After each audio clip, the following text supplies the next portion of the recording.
Anyway, so the main thing I want to cover in terms of grammar today is about the having the mindset for learning Hindi.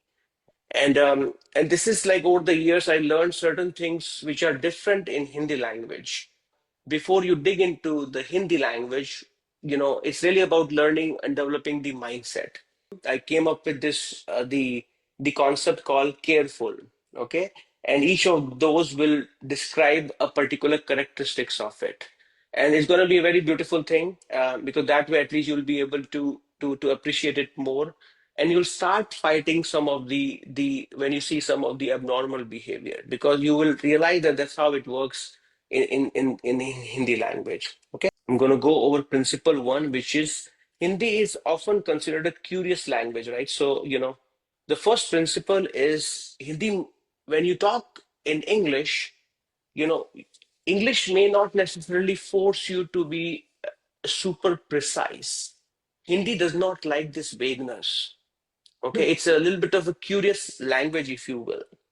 Okay, so when you speak Hindi, the grammar will keep on asking you, was it a free choice?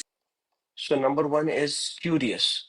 So when you say I went in Hindi, it's मैं गया or मैं गई for a female.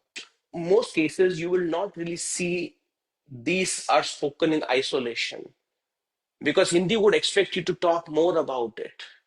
The person went because it was a plan that they had to go, or they had no choice, they had some obligation. Okay, that's why they had to go, or was it something else, right? So that's the thing you have to really see in which context it is being spoken.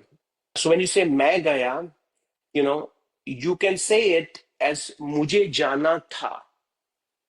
You will say मुझे जाना था when it was your plan to go or it was expectation from you.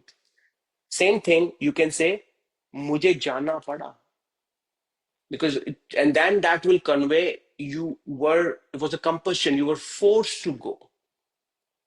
Okay, versus मुझे जाना चाहिए था.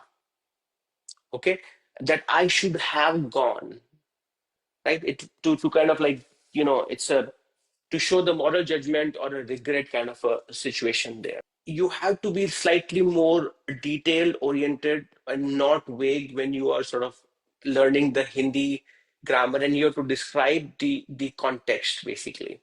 You look at the situation, and you will ask yourself what kind of going it was. Was it a plan, expected, unexpected? And then you sort of choose the form that matches that reality.